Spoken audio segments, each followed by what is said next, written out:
ಕೆಲವು ವಿಕೃತ ಮನಸ್ಸಿನವರಿಗೆ ಬಡವರ ಅನ್ನ ಕಸಿದುಕೊಂಡು ಅದೆಂತಹ ವಿಕೃತ ಸಂತೋಷ ಸಿಗುತ್ತಪ್ಪ ಅನ್ನುವಂತಹ ಪ್ರಶ್ನೆ ಕಾಡ್ತಾ ಇದೆ.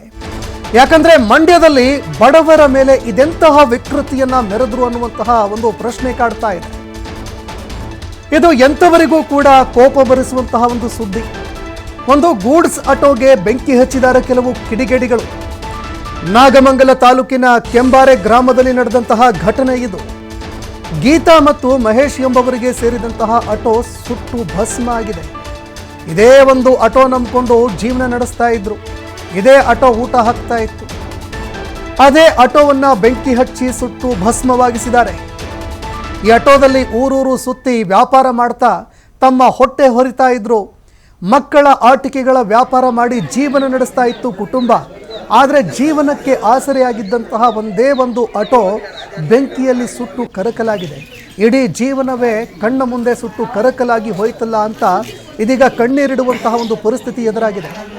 ರಾತ್ರಿ ವ್ಯಾಪಾರ ಮುಗಿಸ್ಕೊಂಡು ಮನೆ ಮುಂದೆ ಆಟೋ ನಿಲ್ಲಿಸಿದ್ರು. ಆದರೆ ಯಾರೋ ಕಿಡಿಗೇಡಿಗಳು ಬಂದು ಬೆಂಕಿ ಹಚ್ಚಿದ್ದಾರೆ. ಆಟೋ ಸಮೇತವಾಗಿ ಪ್ಲಾಸ್ಟಿಕ್ ಆಟಿಕೆ ವಸ್ತುಗಳನ್ನು ಎಲ್ಲವೂ ಕೂಡ ಸುಟ್ಟು ಕರಕಲಾಗಿ ಹೋಗಿದೆ. ಬೆಂಕಿಯಿಂದ ಬಡ ಕುಟುಂಬಕ್ಕೆ 7 ಲಕ್ಷಕ್ಕೂ ಹೆಚ್ಚು ನಷ್ಟ ಆಗಿದೆ. ಹೀಗಾಗಿ ಒಂದು ಸೂಕ್ತ ಪರಿಹಾರ ನೀಡಬೇಕು ಅಂತ ಬಡ ಕುಟುಂಬ ಈಗ ಅಂಗಲಾಗಿಸ್ತಾ ಇದೆ.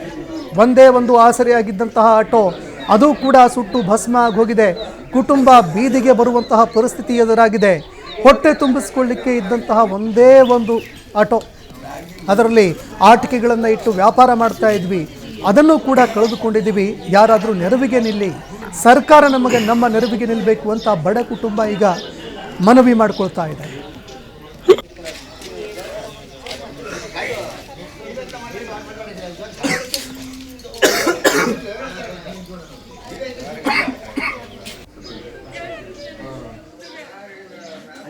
ಬೆಳಗ್ಗೆ ಕ್ರಾಸಲ್ಲಿ ವಾಸ ಮಾಡೋರು, ಬೀದಿ ಬದಿ ವ್ಯಾಪಾರ ಮಾಡ್ಕೊಂಡು ಹಳ್ಳಿ ಮೇಲೆ ತಿರ್ಗೋರು. ಜಾತ್ರೆಗೆ ಹೋಗಿ ರಾತ್ರಿ 10:30 ಬಂದು ಊಟ ಮಾಡಿ ಮರಿಕೊಂಡಿದ್ದು. ಅಷ್ಟೊತ್ತಿನಲ್ಲಿ ಬಂದು ಯಾರೋ ಬಂದು ಎಬ್ಬರಿಸಿದ್ರು. ಎತ್ಕೊಂಡು ಆಚೆ ಬಂದು ನೋಡೋಷ್ಟರಲ್ಲಿ ಬೆಂಕಿ ದಗ ಉರಿತಾ ಇತ್ತು. 5 ಲಕ್ಷ ರೂಪಾಯಿ ಗಾಡಿ, 2.5 ಲಕ್ಷ 3 ಲಕ್ಷ ಐಟಮ್ ಸಾಲ ತಂದು ಹಾಕೊಂಡು ವ್ಯಾಪಾರ ಮಾಡ್ತಾ ಇದ್ದು.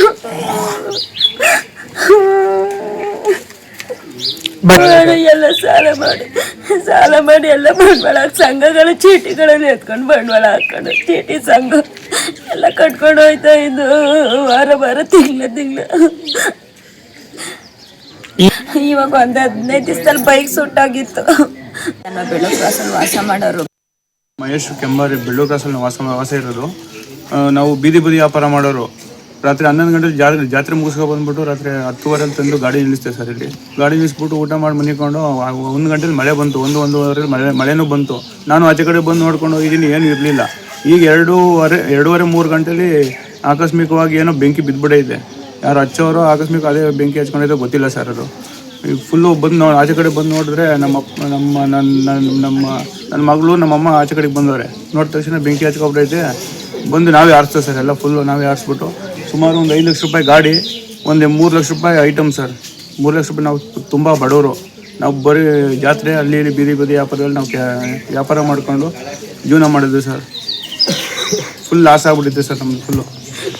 ಮುಂಚೆನೂ ಆಗಿತ್ತು ಸರ್. ಈಗ 15 ಈ ಬಗ್ಗೆ ಮತ್ತಷ್ಟು ಮಾಹಿತಿ ಕೊಡ್ತಾರೆ ಪ್ರತಿನಿಧಿ ಶಶಿಕುಮಾರ್ ದೊಡ್ಡಯ್ಯ ಫೋನ್ ಸಂಪರ್ಕದಲ್ಲಿ ಜಾಯ್ನ್ ಆಗಿದ್ದಾರೆ.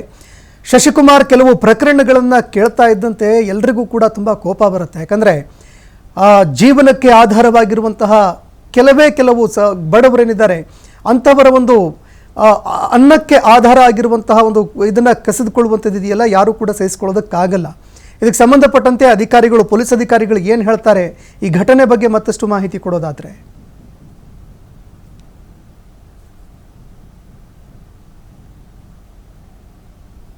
ಜೀವನೋಪಾಯಕ್ಕೆ ಆಸರೆ ಆಗಿದ್ದಂತ ಗೂಡ್ಸ್ ಆಟೋಗೆ ಕಿಡಿಗೇಡಿಗಳು ಬೆಂಕಿಯನ್ನ ಹಚ್ಚಿ ವಿಕೃತಿ ಮೆರೆದಿರ್ತಕ್ಕಂಥ ಘಟನೆ ಮಂಡ್ಯ ಜಿಲ್ಲೆ ನಾಗಮಂಗಲ ತಾಲೂಕಿನ ಕೆಂಬಾರೆ ಗ್ರಾಮದಲ್ಲಿ ನಡೆದಿರ್ತಕ್ಕಂಥದ್ದು. ಗೀತಾ ಮತ್ತೆ ಮಹೇಶ್ ಅನ್ನೋರು ತಮ್ಮ ದಂಪತಿಗಳು ತಮ್ಮ ಜೀವನೋಪಾಯಕ್ಕೆ ಇಟ್ಕೊಂಡಿದ್ದಂತ ಈ ಆಟೋಗೆ ಬೆಂಕಿಯನ್ನ ಹಚ್ಚಿರ್ತಕ್ಕಂಥದ್ದು. ಹಳ್ಳಿಗಳಿಗೆ ಆಟೋದಲ್ಲಿ ತೆರಳಿ ಮಕ್ಕಳ ಆಟಿಕೆಗಳನ್ನ ವ್ಯಾಪಾರ ಮಾಡ್ತಿದ್ದಂತ ದಂಪತಿಯವರು ಈ ರಾತ್ರಿ ವ್ಯಾಪಾರ ಮುಗಿಸ್ಕೊಂಡು ಮನೆಗೆ ಬಂದಿದ್ರು. ತಡರಾತ್ರಿ ಆಟೋಗೆ ಯಾರೋ ದುಷ್ಕರ್ಮಿಗಳು ಬೆಂಕಿ ಹಚ್ಚಿ ಈ ರೀತಿ ವಿಕೃತಿಯನ್ನ ಮೆರೆದಿರ್ತಕ್ಕಂಥದ್ದು. ಇದರ ಪರಿಣಾಮವಾಗಿ ಆಟೋ ಸಮೇತವಾಗಿ ಒಳಗೆ ಇದ್ದಂತ ಆಟೋದ ಒಳಗಡೆ ಇದ್ದಂತ ಆ ಪ್ಲಾಸ್ಟಿಕ್ ನ ಆಟಿಕೆಗಳೆಲ್ಲವೂ ಕೂಡ ಸುಟ್ಟು ಕರಕಲಾಗಿರ್ತಕ್ಕಂಥದ್ದು. ಈ ಕಿಡಿಗೇಡಿಗಳ ಆ ದುಷ್ಕೃತ್ಯದಿಂದಾಗಿ ಆ ಬಡ ಕುಟುಂಬ ಇದೀಗ ಕಂಗಾಲಾಗಿರ್ತಕ್ಕಂಥದ್ದು. ಘಟನೆಯಿಂದಾಗಿ ಆ ಬಡ ಕುಟುಂಬಕ್ಕೆ 7 ಲಕ್ಷಕ್ಕೂ ಅಧಿಕ ನಷ್ಟ ಆಗಿದೆ ಅಂತ ಹೇಳಿ ಕೂಡ ಅಂದಾಜಿಸಲಾಗಿರ್ತಕ್ಕಂಥದ್ದು. ಇದಕ್ಕೆ ಸಂಬಂಧಪಟ್ಟಂತೆ ಈಗಾಗಲೇ ಏನು ಇದ್ದಂತ ಜೀವನೋಪಾಯಕ್ಕೆ ಇದ್ದಂತ ಒಂದು ಗೂಡ್ಸ್ ಆಟೋ ಏನಿದೆ ಮತ್ತೆ ಅದರಲ್ಲಿ ಇದ್ದಂತ ಆಟಿಕೆಗಳೆಲ್ಲವೂ ಕೂಡ ಸಂಪೂರ್ಣವಾಗಿ ಸುಟ್ಟು ಕರಕಲಾಗಿರೋದ್ರ ಹಿನ್ನೆಲೆಯಲ್ಲಿ ಅವರ ಮುಂದಿನ ಜೀವನೋಪಾಯಕ್ಕೆ ಏನು ಅನ್ನೋ ನಿಟ್ಟಿನಲ್ಲಿ ಕೂಡ ಪರಿತಪಿಸ್ತಾ ಇರ್ತಕ್ಕಂಥದ್ದು. ಅವರು ಈ ಒಂದು ಯಾರಾದ್ರೂ ಕೂಡ ಈ ಒಂದು ಘಟನೆಗೆ ಕಾರಣರಾಯರು ಯಾರಾಗಿದ್ದಾರೆ ಅವ್ರ ವಿರುದ್ಧ ಸೂಕ್ತ ಕಾನೂನು ಕ್ರಮ ಕೈಗೊಳ್ಬೇಕು ಅಂತೇಳಿ, ಜೊತೆಗೆ ಆ ಸೂಕ್ತ ಪರಿಹಾರವನ್ನ ನೀಡಿ ನಮ್ಗೆ ಬದುಕನ್ನ ಕಟ್ಕೊಳ್ಳಿಕ್ಕೆ ನೆರವು ನೀಡಬೇಕು ಅಂತ ಹೇಳಿ ಕೂಡ ಅಂಗಲಾಗ್ತಾ ಇರ್ತಕ್ಕಂಥದ್ದು. ಈ ಒಂದು ಮನಕಲಕಲಕುವಂತ ದೃಶ್ಯ ಇದೀಗ ಸಾಕಷ್ಟು ಒಂದು ನೊಂದಿರ್ತಕ್ಕಂಥದ್ದು. ಆ ಬಡ ಕುಟುಂಬಕ್ಕೆ ಯಾರಾದ್ರೂ ನೆರವಾಗ್ತಾರ, ಜೊತೆಗೆ ಈ ಬೆಂಕಿ ಹಚ್ಚು ಈ ರೀತಿಯ ವಿಕೃತಿ ಮೆರೆದಿರ್ತಕ್ಕಂಥ ದುಷ್ಕರ್ಮಿಗಳು ಅಥವಾ ಕಿಡಿಗೇಡಿಗಳೇನಿದ್ದಾರೆ ಅವ್ರನ್ನ ಕೂಡಲೇ ಸಂಬಂಧಪಟ್ಟ ಪೊಲೀಸರು ಪತ್ತೆ ಹಚ್ಚಿ ಅವ್ರ ವಿರುದ್ಧ ಕಾನೂನು ಕ್ರಮವನ್ನು ಕೈಗೊಳ್ಳಬೇಕು ಅನ್ನೋ ಆಗ್ರಹ ಕೂಡ ಕೇಳ್ಪಟ್ಟಿರ್ತಕ್ಕಂಥ. ಜೊತೆಗೆ ಏನು ಈ ಪ್ರಕರಣಕ್ಕೆ ಸಂಬಂಧಪಟ್ಟಂತೆ ನಾಗಮಂಗಲದ ಬೆಳ್ಳೂರು ಪೊಲೀಸ್ ಠಾಣೆಯಲ್ಲಿ ಪ್ರಕರಣ ಕೂಡ ದಾಖಲಾಗಿರ್ತಕ್ಕಂಥದ್ದು. ಸಂತೋಷ್ ರಾಥೋಡ್. ಧನ್ಯವಾದಗಳು ಶಶಿಕುಮಾರ್ ನಿಮ್ಮೆಲ್ಲ ಮಾಹಿತಿಗೆ.